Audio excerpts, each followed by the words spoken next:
All right, if you're a fan of women wrestling today, make sure you listen to this next episode because we have a trailblazer on the phone, someone who has paved the way for women wrestling today, the one and only Hall of Famer herself, Wendi Richter. Wendi, thank you so much for joining us today. Oh, it's great to be here. I enjoy anything that involves wrestling. Well, I tell you, I'm 48, so when I was a kid, wrestling was Hulk Hogan, Roddy Piper, Paul Orndorff, Junkyard Dog, and Wendi Richter. So this is awesome for me. Thank you so much. Oh, it's a pleasure to be here. So tell me, when you first broke in, you broke in with Moolah, correct? Well, yes, more or less. Did she actually train? Because I broke in 1992. Iron Mike Sharp broke me in. And, you joined a school back then. What was it like when you wanted to become a wrestler? Well, it was really tough. I wasn't allowed to wear elbow or knee pads. So my blood was on the canvas everywhere, Matt Burns, and it was grueling. It was hours a day. And now I'm sure they're allowed to wear elbow pads and knee pads, just, to help prevent injury. But it was grueling. I wanted to do it, though. Did you actually live there? Was it like a camp? Not really. I wouldn't call it that. There were duplexes that you rented a duplex, and there was a training area that you went to, and I joined a gym, but it was kind of up to you to initiate training and to do as much as you can on your own. Were there any other trainers there besides Moolah? There were. Moolah never trained me. She wasn't there. She just got the money for it. Right. But it was different people. I don't know if they were compensated or not. But I wasn't there that long as far as training before I went on the road, and that's when I really learned. What can you tell me about some of the women from that era? What can you tell, like, for instance, Velvet McIntyre? I used to love to watch her as a kid. Any feedback, any memories of working with Velvet? I always enjoyed working with Velvet. She was very athletic, and she did a lot of aerial moves, dedicated. Yeah, I enjoyed wrestling her. What about Leilani Kai? She's one of my favorite people I like to wrestle because she was very strong, very tough, very knowledgeable. She had gone to Japan many times, and I had gone on 5 tours there. So she's a tough competitor. One of my favorite people to wrestle. Judy Martin? She's tough as well. She's one of my favorites as well. Both of them. I wrestled against them before they were the Glamour Girls, so that's going back before that time period. Yeah, and went on tours to Japan with them sometimes too. Were you in Japan before the WWF? Before what? Before you worked for the WWF? Yes. Yeah. Okay. What could you tell me about working for Bill Watts? I've heard a lot of stories from him, from the men that used to work there. What was it like being a woman in Bill Watts' territory? He's one of the few promoters that ever told me he appreciated my work, my hard work. I had no problem with him whatsoever. I enjoyed that territory. I was raised in Louisiana, so that was part of his territory. You worked with Jim Cornette in that territory as well, correct? Oh, yes. Yeah. Jim did a lot for me when I first broke in. I love Jim Cornette. Any stories about you and Jim? No, not really. I wasn't there much. Maybe once or twice. No, I really don't have any stories about that. What about working for Vern? I liked Vern's territory. Vern and Vince were my favorite territories. They had the largest, fans there. I liked going both places. Always made more money for the Minneapolis and New York territories than I did the other ones because, more fans came to the matches. Any apprehension to go to work for Vince full time? Because I mean, I don't think people understand if you weren't a fan back then. There was no women's division back then. There was no. If you watch Raw right now, you could see 2, 3 women's matches at a time. It wasn't. It was a man's territory back then. Women. I remember as a kid, they'd list the men's matches, and at the bottom of the card, it would say, also featuring midgets and women. It wasn't like it is today. Seriously, it was more of a special attraction once in a while. Any apprehension to go work for Vince full time? No, not at all. Did he tell you he was going to change how he presented women's wrestling? Because again, as a kid, I remember you'd see Fabolous Moolah. She would do the Fabolous Moolah match. You were like the first attractive, athletic woman in the spotlight that he really ever had. I think I was at the right place at the right time, and that was my goal, is to beat Moolah. The first match I ever saw that had women's wrestling, it was Fabolous Moolah versus Vivian St. John. And I told my friend, I said, if I was trained in wrestling, I could beat her, meaning Moolah. And I did 4 years later. Wow. So I was preparing for that for 4 years when I started training for wrestling. Was there any issues with her dropping the belt to you when she did? I would think it was probably not the easiest conversation that Vince McMahon ever had. What was that now? Was there any issues with Moolah dropping the title to you? I mean, I would imagine it wasn't the easiest conversation Vince McMahon ever had. I don't know. I wasn't present.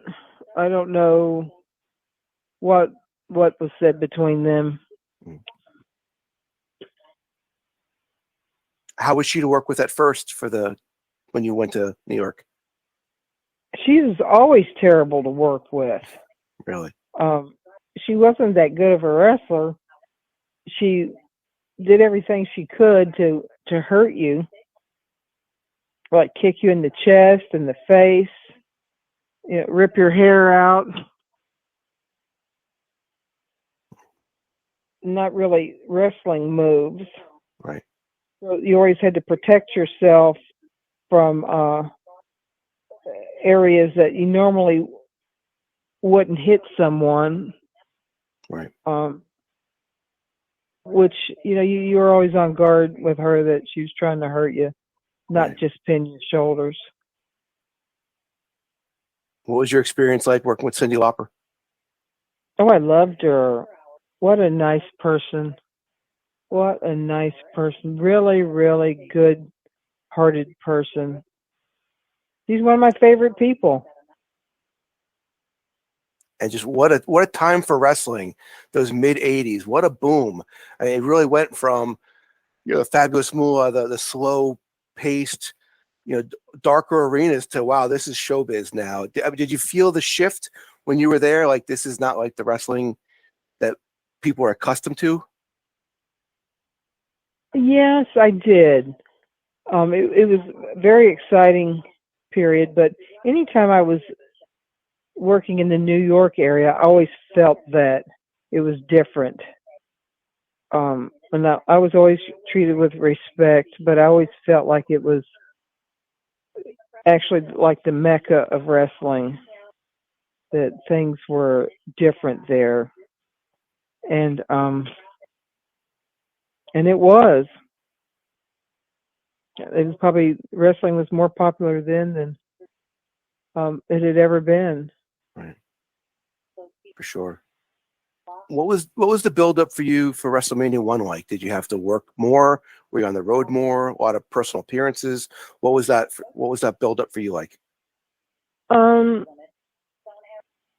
Well, I met with Cyndi Lauper, and she kind of gave me a makeover as far as makeup and clothing, and we did some videos together. The She Bops and Goonies video. So that was pretty tiring. You'd think that, the few seconds you saw someone in a video would just take a few seconds. No, you may have been there for 2 full days. Right. Huh. Yeah, it was tiring, but it was a very exciting time. Very exciting. And then you won the women's titles back at WrestleMania, and then you went on to lose it back to Fabolous Moolah. Do you even want to discuss what happened there, or do we want to just move on? It's up to you. Well, I think everyone's heard about it. I'm over it. Right. But I was given a fast 3 count, and that was it. Yeah. That's how the match ended. My shoulders weren't pinned. I kicked out at the 1 count, and the referee counted anyway. And that was the last match you ever had for New York? Yes. Right. How did you go back? How did they call you to go in the Hall of Fame? Who called you? Because there had to be some issues on your end. It was great that you were able to let that go and let the fans who've missed you and supported you throughout the years see you get what you rightfully deserve to get, a spot in the Hall of Fame. I can't remember now if it was Howard Finkel. I can't remember who it was that called me and asked me, was I interested? And I said, I sure am. What was that day? What was that day like for you? Well, I figured, I paid my dues. I deserve it. Yes, I'll be in the Hall of Fame. Why not? Absolutely. Actually, they did me a favor by giving me a fast count, because that's when I got saved. I'm a Christian, and I started going to college, and I have a master's degree. And if I would have stayed in wrestling, I probably wouldn't have done either one. That's so awesome. My life actually became much better because of it. So I don't harbor any bad feelings towards them. I'm over it. It's over, and my life is very good. That's awesome. What were your interactions with Vince like that day? What did he have to say to you? At the Hall of Fame? Yes. Well, he really didn't. We really didn't talk. He shook my hand, and I thanked him, and that was about it. We didn't exchange many words. Talk to me about a lot of time had passed, between that. Right. Talk to me about what you're doing today. I understand you're doing a lot with horses and dogs. I want to hear about it. I own and show Anatolian Shepherd dogs. I right now have the #1 Anatolian Shepherd in the nation. Wow. And I go to a lot of dog shows. I live in Florida, and there's a lot of shows here. A lot of professional handlers live in Florida. So I'm always up against the professional handlers, and I'm owner handled. I also have a professional handler to use, because when I go to a show, I normally have 4 or 5 dogs, and I can't show them all at once. So it's fun. I really like it. I enjoy competition and sports, and And I love animals. I love dogs. So that's a lot of fun. So I'm still I'm showing athletes, and I'm not the athlete, but I'm showing them. So it kind of makes up for not wrestling. And I have horses, the Tennessee Walkers. They're pleasure horses. They're beautiful. And I just enjoy seeing them grazing and watching them eat. And I'm a Christian, so I know I'm going to heaven, which is very nice, and I actually look forward to it. So my life is good. That's great to hear. That's a great story, Wendy. It's so nice to hear how things turned out. You know, you're always, like I said, you're a big part of my childhood. I'm going to get to see you on May 6th at the Menon Arena for 80s Con 4. You were there for, I think it was 80s Con 2. You were there for one of them in Freehold. I remember that. But you're going to be there 80s Con 4. Anything you want to say to your fans in New Jersey that are going to come out and see you? Well, come on down to the venue. I'm going to be there, and I look forward to seeing everyone. I really enjoy doing conventions because I'm one-on-one with the fans, and when you're in the ring, they're all, out in the audience, whereas at a convention, you're 2 feet away. So I always enjoy that, and I really look forward to coming there. So we ought to have fun. Come on down. We will. Wendy, thank you so much. This was a lot of fun for me. I look forward to seeing you on the 6th. Okay, thank you so much. I enjoyed talking with you. Thank you, Wendy. You're awesome. Thank you. Take care. Bye-bye. Bye-bye.